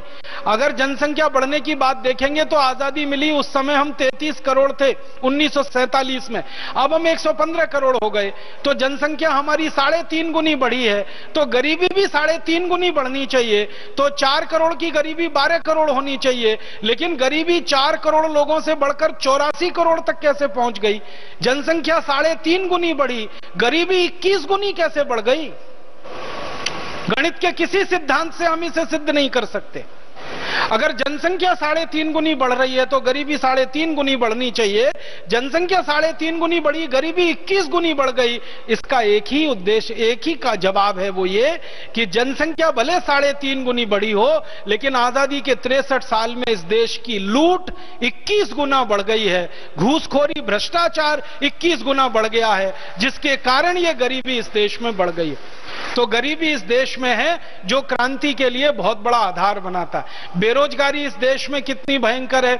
हमारी सरकार ये कहती है कि 2 हाथों से काम करने वाले भारत में 64 करोड़ लोग रहते हैं, जिनके 2 हाथों में दम है काम करने का। माने काम करने की उम्र जिन लोगों की है, ऐसे 64 करोड़ लोग इस देश में हैं। अंग्रेजी में इसको कहा जाता है वर्किंग एज। हमारे देश में जिनकी काम करने लायक उम्र है वो 64 करोड़ हैं, और इनमें से सम्मानजनक काम सिर्फ 3.5 करोड़ लोगों को ही मिल पाया है आजादी के 63 साल में। जिसको हम कहते हैं सम्मानजनक रोजगार, वो सिर्फ भारत में 3.5 करोड़ लोगों को है। 64 करोड़ लोगों में से 3.5 करोड़ लोगों को ही सम्मानजनक काम है, बाकी के लोगों को तो सम्मानजनक काम ही नहीं है इस देश में। और ये 3.5 करोड़ लोग कौन हैं? बैंकों में काम करने वाले, बीमा कंपनियों में काम करने वाले, सेना में काम करने वाले, वायुसेना में, नौसेना में, जल सेना में, थल सेना में, सरकार के पब्लिक सेक्टर में, राज्य सरकार में, कुल मिलाकर सरकारी स्तर पर काम करने वाले 3.5 करोड़ हैं। बाकी के लोगों के रोजगार की कोई व्यवस्था नहीं है। किसी को साल में 3 महीने काम मिलता है, किसी को साल में 2 महीने काम मिलता है, किसी को ठेला चलाना है, किसी को रेहड़ी लगानी है, किसी को सड़क के फुटपाथ पर बैठकर अपना माल बेचना है, वो भी शांति से नहीं बेच सकता। पुलिस वाले आते हैं, डंडा मार के कभी भी भाग जाते हैं, पुलिस वाले आते हैं, पैसे वसूल के कभी भी चले जाते हैं। तो सड़क पर ठेली लगाने वाले, रेहड़ी लगाने वालों को भी कोई सरकार इस देश में सम्मानजनक काम नहीं दे पाती है। किसानों का हाल इतना खराब है, आपने परम पूजनीय स्वामी जी के मुख से सुना, मात्र 40% खेत को ही पानी मिल पाया है, 60% खेती बिना पानी के है। भगवान ने पानी दे दिया तो खेती हो जाएगी, बारिश समय पर हो गई तो खेती हो जाएगी, बारिश नहीं हुई तो खेती नहीं हो पाएगी। इतना बुरा हाल खेतों का है। बहुत दर्दनाक बात मैं आपसे कहना चाहता हूं कि भारत की 60% खेती पानी के बिना है, भगवान के भरोसे है, प्रकृति के भरोसे है। अगर बारिश हो जाए तो ठीक है, नहीं बारिश हो पाए तो गांव से लोग उजड़ना शुरू हो जाते हैं। और सरकार के आंकड़े हैं कि हर 1 मिनट में 30 गांव के लोग गांव छोड़कर शहर भाग जाते हैं। वो झुग्गी झोंपड़ियों की जनसंख्या बढ़ाते हैं, फिर झुग्गी झोंपड़ियां बसना शुरू हो जाती हैं, क्योंकि गांव में बारिश नहीं हुई ठीक से, खेत में कुछ पैदा होगा नहीं, रोटी तो खानी है, पेट की आग तो बुझानी है, तो लोग शहर में जाते हैं, मुंबई में जाते हैं, धारावी में रहना शुरू करते हैं, बेंगलोर में जाते हैं, दिल्ली में जाते हैं, झोंपड़पट्टियों में रहना शुरू करते हैं। और बहुत दुख से कहना पड़ता है कि मुंबई, दिल्ली, मद्रास, हैदराबाद, सिकंदराबाद जैसे बड़े शहरों में 65% आबादी झुग्गी झोंपड़ियों में रहती है। और उन झुग्गी झोंपड़ियों में रहती है जहां 10 बाई 10 फीट की एक छोटी सी खोली होती है, उसमें 8-10 आदमी भेड़ बकरी की तरह से रहते हैं। कीचड़ होता है, नाली होती है, कुत्ते होते हैं, बदबूदार स्थिति होती है। मैं तो धारावी की झोंपड़पट्टियों में इतनी बार गया हूं, आप अगर जाएं तो नाक पर रूमाल रखे बिना 1 मिनट वहां खड़े नहीं हो सकते। आप कल्पना करिए कि लोग वहां सालों साल अपनी जिंदगी गुजार देते हैं, क्योंकि गांव से पूरी तरह से बेघर होकर, उजड़कर वो शहर में आए हैं, क्योंकि गांव में रोजगार की कोई व्यवस्था नहीं है, क्योंकि गांव में खेतों को पानी नहीं है, क्योंकि खेतों में कोई उत्पादन की स्थिति नहीं है, गांव में रोजगार का कोई साधन नहीं बन पाया, सरकार की नीतियां ऐसी नहीं है जो गांव में रोजगार का बढ़ावा कर सके। तो गांव उजड़ रहे हैं और शहरों में आकर झोंपड़पट्टियों की संख्याएं बढ़ रही हैं, रहने वाले लोगों की दुर्दशा वहां पर है। तो ऐसी नीतियां जब इस देश में चल रही हो और इतनी खराब हालत हो, तो क्यों नहीं क्रांति होनी चाहिए इस देश में? क्यों नहीं बगावत होनी चाहिए इस देश में? क्यों नहीं व्यवस्था बदलने की बात होनी चाहिए? क्यों नहीं कानून बदलने की बात होनी चाहिए? और सबसे बड़ी बात, महंगाई, दिन दूनी रात चौगुनी महंगाई बढ़ रही है। आप सब माताएं बहन अपना घर चलाती हैं, घर का बजट बनाना कितना मुश्किल हो गया है। 1992 के पहले 5,000 रुपए महीने में घर चलता था, अब 10 से 15,000 रुपए महीने में घर चलना मुश्किल हो गया है। महंगाई भारत में चरम पर पहुंच रही है और सरकार के हाथ पर फूले हुए हैं। बड़े बड़े अर्थशास्त्री ये कह रहे हैं कि इस महंगाई पर लगाम लगाना हमारे बस में नहीं है, क्योंकि सरकार ने जो नीतियां बनाई हैं और जो कानून बनाए हैं वो महंगाई बढ़ाने वाले ही है, और महंगाई को घटाने वाली नीतियां इनके पास है नहीं, कानून है नहीं। महंगाई बढ़ी हुई है, गरीबी बढ़ी हुई है, बेकारी बढ़ी हुई है, मारामारी इस देश में बढ़ी हुई है, लोगों की दुर्दशा है, किसानों की दुर्दशा है, मजदूरों की दुर्दशा है। आखिर ऐसा क्या नहीं है इस देश में जो क्रांति करने के लिए फलीभूत हो नहीं सकता? मुझे लगता है कि रूस में, फ्रांस में, या फिर अमेरिका में, या तो जापान में, या तो चीन में जो क्रांतियां हुई, अगर वहां क्रांति होने के लिए 4-5 कारण थे, तो भारत में तो क्रांति होने के लिए 20 कारण हैं। इसलिए यहां भी क्रांति अब होगी और यहां भी व्यवस्था परिवर्तन का काम होगा। मुझे इस बात का संपूर्ण विश्वास है। और जिस देश में भी क्रांति हुई, कोई एक व्यक्ति ने विचार दिया, कोई एक व्यक्ति ने उस विचार के प्रयास के लिए संगठन बनाया, संगठन बनकर खड़ा हुआ और लोगों ने पूरी व्यवस्था को बदल दिया। हर एक देश में यह बात दिखाई देती है, अपने भारत में भी हमको यही दिखाई देता है। परम पूजनीय स्वामी रामदेव जी ने एक विचार हमको दिया कि 15 अगस्त 1947 को तो अंग्रेजों को भगाया, लेकिन अब अंग्रेजियत को भगाना बाकी है। 15 अगस्त 1947 को अंग्रेजों को भगाया, लेकिन अंग्रेजी भाषा को भगाना बाकी है। 15 अगस्त 1947 को ईस्ट इंडिया कंपनी कंपनी को भगाया, लेकिन अभी 5000 विदेशी कंपनियों को भगाना बाकी है। 15 अगस्त 1947 को एक अंग्रेजी कानून हटा इस देश में से, अभी 34,735 अंग्रेजी कानूनों को हटाना बाकी है। 15 अगस्त 1947 को अंग्रेज गए, लेकिन अंग्रेजी पुलिस अभी यहां है, अंग्रेजी न्याय व्यवस्था है, अंग्रेजी कानून व्यवस्था है, अंग्रेजी शिक्षा व्यवस्था है। यहां तो भारत में सब कुछ वही है जो अंग्रेजों का है, बस इतना ही है कि पहले गोरे अंग्रेजों के द्वारा वो चलता था, अब काले अंग्रेज चला रहे हैं। इसलिए भारत में आजादी की लड़ाई जो हुई है वो अधूरी है, उसको पूरा करने का काम हमें करना है। हमारे देश के क्रांतिवीर भगत सिंह, ऊधम सिंह, चंद्रशेखर, महात्मा गांधी, अशफाक उल्लाह, तात्या टोपे, झांसी की रानी लक्ष्मीबाई, नाना फडणवीस, ऐसे 7,32,000 से ज्यादा क्रांतिवीरों ने अंग्रेजों को भगाकर आजादी हमारे हाथ में दी है। अब हमें क्या करना है, उस आजादी की व्यवस्था को बदल के स्वदेशी और स्वतंत्र व्यवस्था बनाना है। यह काम हमें करना है। शहीदों ने एक काम किया, हमें उसके आगे का दूसरा काम करना है। हमारे देश में शहीद जितना करके गए उसके आगे का काम हम कर पाए, इसी के लिए भारत स्वाभिमान का अभियान है। ऐसा अभियान कभी 1975 में हमारे देश के एक महानायक जयप्रकाश नारायण ने शुरू किया था, लेकिन समय ने साथ नहीं दिया। समय से पहले उनकी मृत्यु हो गई, दोनों किडनियां उनकी फेल हो गई। उन्होंने व्यवस्था परिवर्तन का आंदोलन उठाया था, संपूर्ण क्रांति की बात उन्होंने की थी, और हर व्यवस्था परिवर्तन के आंदोलन में सत्ता परिवर्तन पहला चरण होता है। तो माननीय जेपी जी के नेतृत्व में व्यवस्था परिवर्तन का आंदोलन शुरू हुआ। एक कदम आगे बढ़ा, उन्होंने सत्ता बदल दी, और ऐसी सत्ता बदल दी जिसके बदलने की किसी को कल्पना नहीं थी। एक जमाने में कोई ये सोच नहीं सकता था भारत में कि श्रीमती इंदिरा गांधी की सरकार कभी गिर सकती है। माननीय जेपी जी के नेतृत्व में चले आंदोलन ने श्रीमती इंदिरा गांधी की सरकार को गिराया, सत्ता को बदल दिया। फिर आगे व्यवस्था बदलने का जो काम था वो अधूरा रह गया, क्योंकि जयप्रकाश जी समय से पहले चले गए, वो काम बिखर गया। मुझे ऐसा लगता है कि माननीय जेपी जी का अधूरा काम और 1947 में जो अधूरा काम छूट गया क्रांतिकारियों से, जो पूरा होना चाहिए था, भगवान ने वही काम हमारी झोली में डाला है, भारत स्वाभिमान की झोली में डाला है। भारत स्वाभिमान इस अधूरे काम को पूरा करेगा और इस काम में पूरी तरह से सफल होगा, ऐसा मेरा संपूर्ण विश्वास है। और इस विश्वास के होने का एक और कारण है कि जब भी नेतृत्व किसी ऐसे व्यक्ति के हाथ में होता है जो सन्यासी है, जब भी नेतृत्व किसी ऐसे व्यक्ति के हाथ में होता है जो निस्वार्थी है, जब भी नेतृत्व किसी ऐसे आदमी के हाथ में होता है जिसको सत्ता की आकांक्षा नहीं, जिसको सिंहासन की आकांक्षा नहीं, जिसको पद की आकांक्षा नहीं, ऐसे नेतृत्व के साथ होने वाला आंदोलन हमेशा सफल होता है। उसको असफल करने की ताकत दुनिया में किसी में कभी नहीं रही है। तो अपना भारत स्वाभिमान का आंदोलन भी ऐसा ही आंदोलन है। अपने को सत्ता नहीं चाहिए, अपने को संपत्ति नहीं चाहिए, अपने को पद नहीं चाहिए, अपने को प्रतिष्ठा नहीं चाहिए।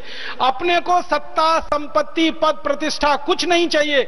अपने को तो एक और एक मात्र चाहिए कि भारत की गरीबी दूर हो, बेरोजगारी दूर हो, भुखमरी दूर हो, हमारा देश दुनिया में सबसे ज्यादा वैभवशाली बने, सबसे ज्यादा समृद्धशाली बने, सबसे ज्यादा संपत्तिशाली बने, दुनिया के चरम पर भारत पहुंचे।